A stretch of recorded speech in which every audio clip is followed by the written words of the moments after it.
Selamat datang di Syair Aceh, kumpulan syair Islami berbahasa Aceh.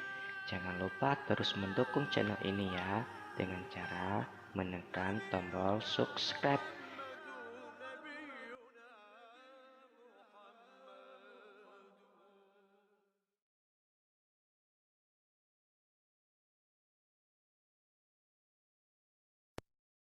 Malam Jumat ulama pegang jiwa arwah rumah tangga, jangan sawa anak yang kana kebang, langkah sedekah mesti krek doa, jangan sawa anak yang kana kebang, langkah sedekah mesti krek doa.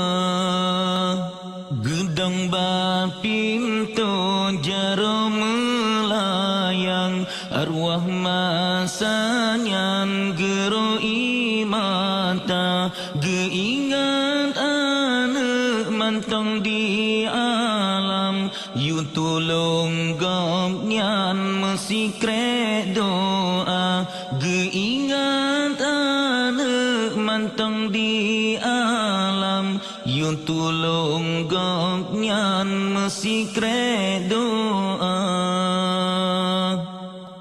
Bajengan ijan tinggai kenangan, patanya pandang mecen mata, tinggai bak nawah ngan batenisan, terus bak kuburan mangata tanda.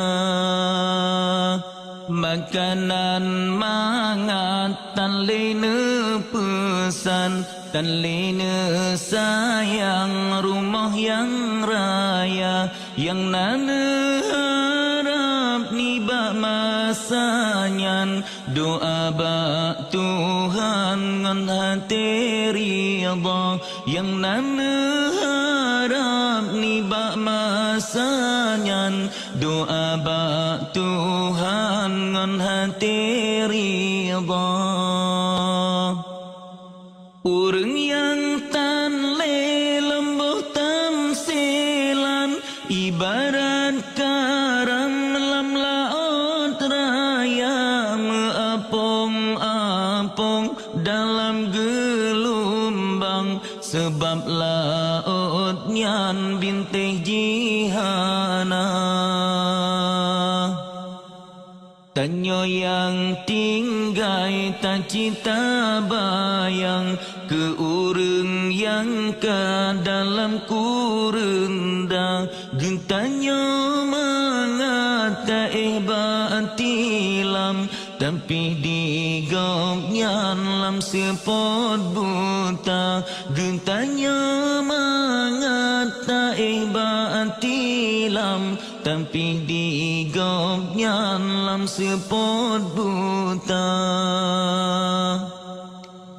Masalam dunia mangata bantai metin dengan si presutra, oh wate mate lam kubuta tanah kebinteh bubong kerendah, ulah sebabnya wahai erakan, oleh sembahyang tak kirim doa, tanya melake bantuhan sidrau, supaya gopnyan berbahagia.